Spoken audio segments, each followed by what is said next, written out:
Selamat malam teman-teman, dari Relawan Nusantara, baik Ojol Nusantara. Di sini saya Firman dari Armada seluruh ojek online Indonesia, dari Relawan Nusantara, juga dari Relawan Ojol Peduli di Surabaya. Hari ini saya ketemu kembali dengan Bapak Agus, Bapak dari Putri Anissa yang rumahnya beralamatkan di Karangasem, Pemalang ya Pak Agus ya, Petarukan Pemalang. Saat ini juga saya didampingi dengan Ibu Yuni, terus dengan teman-teman tadi yang barusan datang. Ini untuk sedikit menjelaskan ya untuk kronologi sampai Dede Anissa sakit dari mulai awal hingga saat ini. Mungkin apa-apa yang nanti bisa disampaikan dapat kita dengar secara langsung dari beliau. Jadi pertanyaan saya itu Pak, yang pertama Pak Agus, siapa nama atau biasa dipanggil siapa dari pihak keluarga itu? Maksudnya Dede Anissa itu biasanya sehari-hari dipanggil apa? Namanya apa Pak? Dipanggil apa biasanya Pak? Anissa Muslimah, biasa dipanggil Anis. Oh gitu. Anis. Iya. Biasanya dipanggil Anis nggih. Terus saat ini usia berapa Pak putrinya? 3 tahun. 3 tahun. Penyakit yang diderita Pak? Penyakit yang diderita Tumor ya. Sudah berapa lama Dede Anissa ini mengidap penyakit ini kira-kira? Iya, kira-kira semenjak itu 2 bulanan dah. Nggih. 2 bulan ya. 2 bulan ya Bu? Iya. Pak, nggih. Sebenarnya sih lebih ngerti. Terus pekerjaan Bapak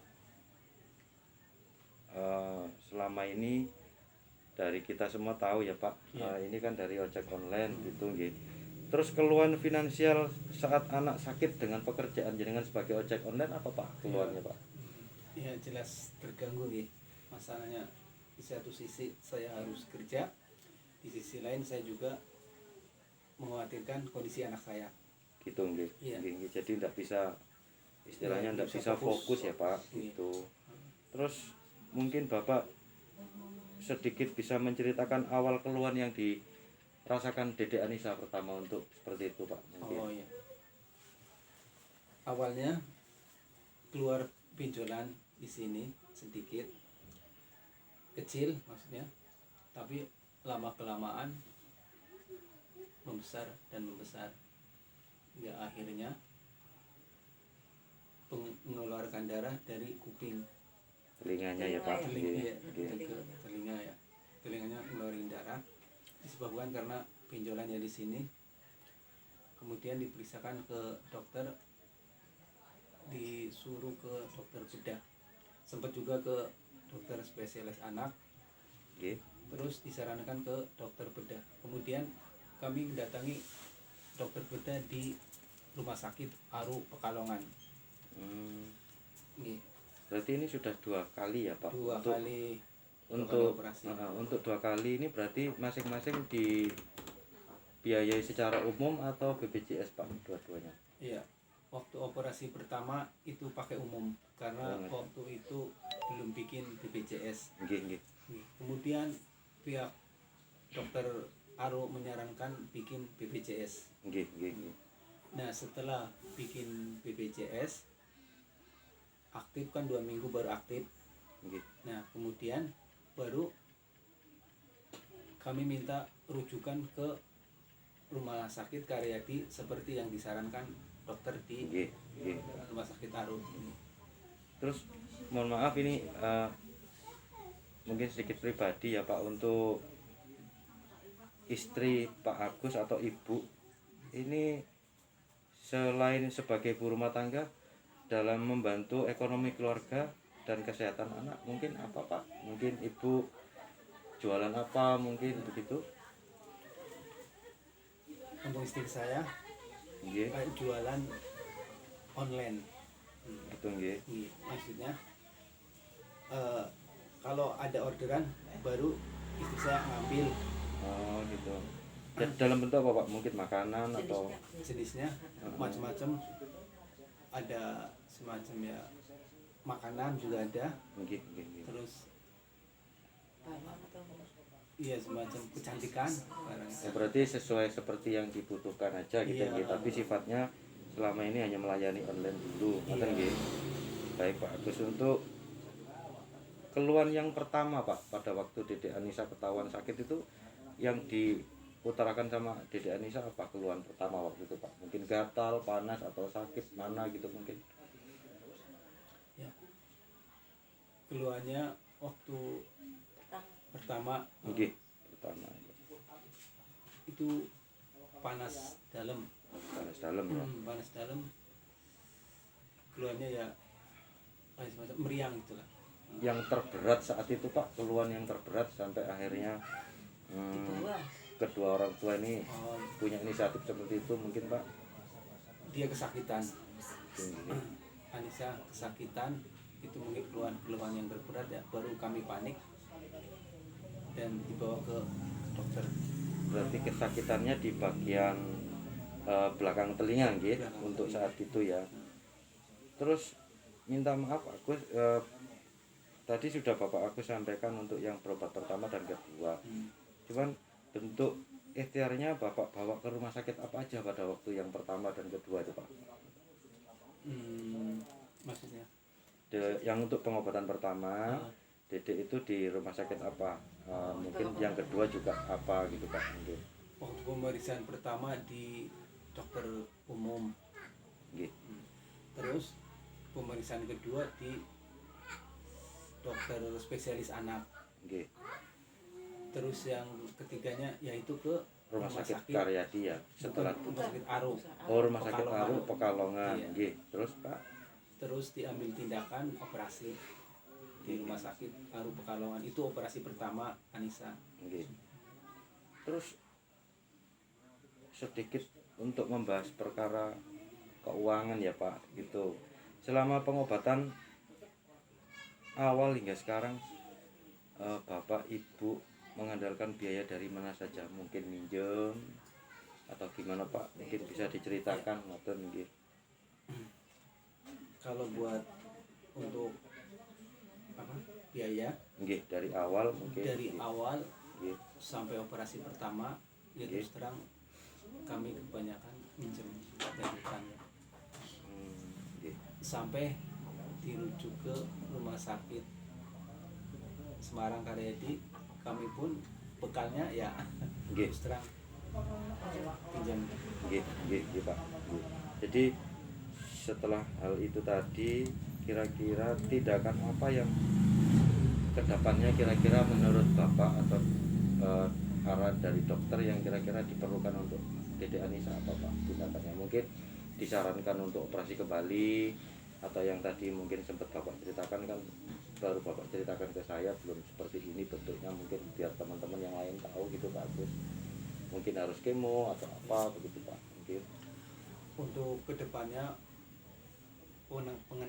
penanganan Nggih. Anissa Nggih. nggih. Berhubung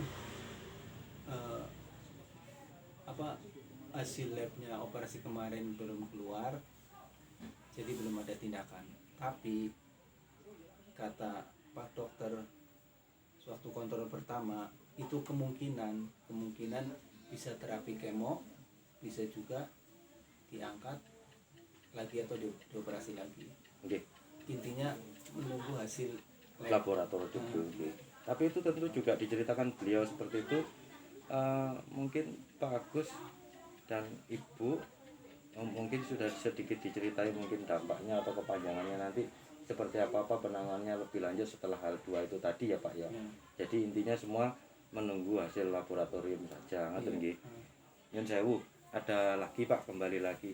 Kita lepas dari permasalahan yang sudah ada selama ini dari uluran tangan teman-teman ya Pak. Mungkin berapa teman-teman yang selama ini sudah membantu itu kita tidak melihat seperti itu dulu Pak. Saya hanya meringkas cerita aja kira-kira loh Pak. Perkiraan Bapak, kalau saya tidak berani memperkirakan. Kalau menurut Bapak Ibu, ini dari mulai awal ya, sampai nantinya kira-kira kan masih harus ada 2 kali operasi nggih. Itu kira-kira Pak, kira-kira mulai dari setelah pengobatan untuk hari-harinya itu jenengan kira-kira berapakah bisa disebutkan Pak? Mungkin Pak perkiraan jenengan bisa 25, 30 apa 50 juta mungkin Pak, kira-kira Pak. Kira-kira ya. Karena itu kan nanti waktunya ketarik panjang ya Pak, begitu loh. Nggih, perkiraan aja Pak bisa disampaikan. Iya, saya memperkirakan penyakit seperti itu ya. Nggih. Membutuhkan waktu, juga membutuhkan dana yang besar buat anak saya. Nggih. Disebutkan Sekitar apa Pak? rupiahnya sebutkan Sebutkan rupiahnya. rupiahnya. Ya sekitar 30 ke atas, 50 ke bawah.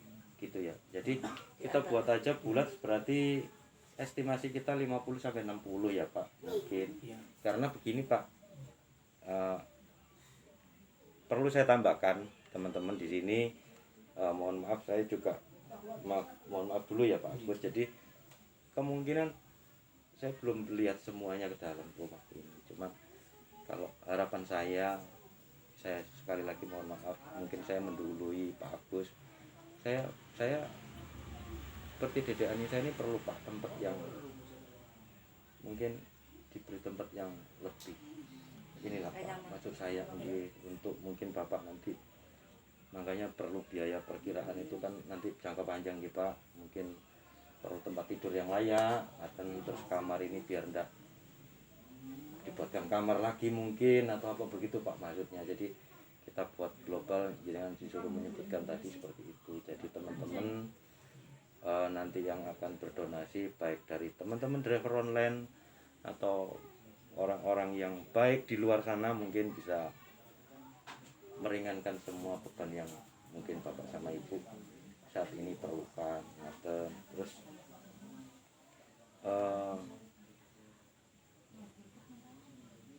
seandainya tindakan dari dokter itu Pak, ya kemungkinan besar hal apa yang nanti terjadi Pak?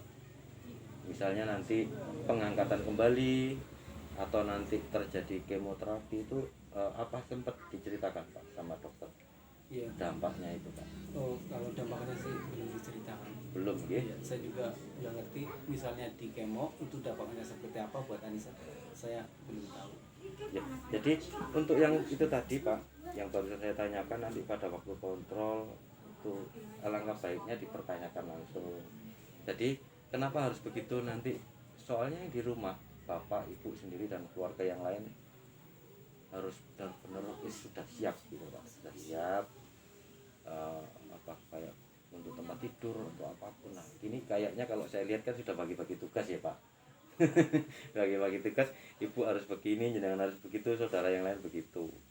Jadi bisa disampaikan Bapak untuk hal yang terjadi ke depannya Bapak belum tahu, masih menunggu hasil laboratoriumnya itu ya Pak, untuk penanganannya gimana gitu. Hal apa yang sudah dilakukan keluarga untuk mencari biaya pengobatan ke depannya? Misalnya Bapak pernah jual motor selain pinjem maksud saya, apa sudah pernah sampai seperti itu menjual motor atau belum nggih. Seandainya diberikan kesembuhan Pak, harapan keluarga ke Adik Anissa, kalau besar besok putrinya ini mau jadi apa Pak? Itu jadi harapan keluarga nggih. Kalau kita semuanya juga sama berharapnya seperti itu. Harapannya apa Pak? Mungkin suatu harapan itu keluar dari mulut orang tua itu kan doa juga buat kesembuhan anak. Harapannya jelas semoga putri saya kelak apabila sembuh itu menjadi orang besar dalam artian jiwanya besar, karena dia sudah merasakan betapa menderitanya orang sakit dan menjadi orang yang bersyukur. Nggih Pak, betul. Jadi Bunda, saya rasa cukup seperti itu Pak Agus juga. Jadi yang perlu bisa saya sampaikan teman-teman, sedikit wawancara dari hasil dari kami yang ada di lokasi bersama Bapak Agus sekeluarga. Tidak bosan-bosan ya kami mengharapkan hanya bukan sebatas donasi saja, tapi support dalam bentuk doa juga perlu. Mungkin yang terdekat langsung datang silakan. Jadi di sini juga ada rekan-rekan yang dari driver online yang siap selalu membantu, yang dari Pemalang, Petarukan sekitarnya itu akan siap untuk dikonfirmasi pengantaran sampai lokasi Pak Agus, karena lokasinya kebetulan jauh sekali dari luar sana ya Pak Agus. Jadi saya Firman, dari perwakilan dari Armada seluruh ojek online Indonesia di Jawa Timur, khususnya saya mewakili Jawa Timur, relawan Nusantara, relawan Ojol Peduli. Sekali lagi di sini saya mengetuk hati teman-teman semua yang ada di manapun, wadah manapun, juga orang-orang yang baik di luar sana. Semoga apa yang dapat kami sampaikan bertiga di sini bisa menjadi suatu tolak ukur dan bisa dikaji kembali, bisa dipahami kembali sebetulnya kebutuhan apa dan apa yang sedang dialami Bapak Agus, Ibu beserta Dedek Anissa khususnya beserta keluarga yang lain. Dari saya terima kasih, salam relawan.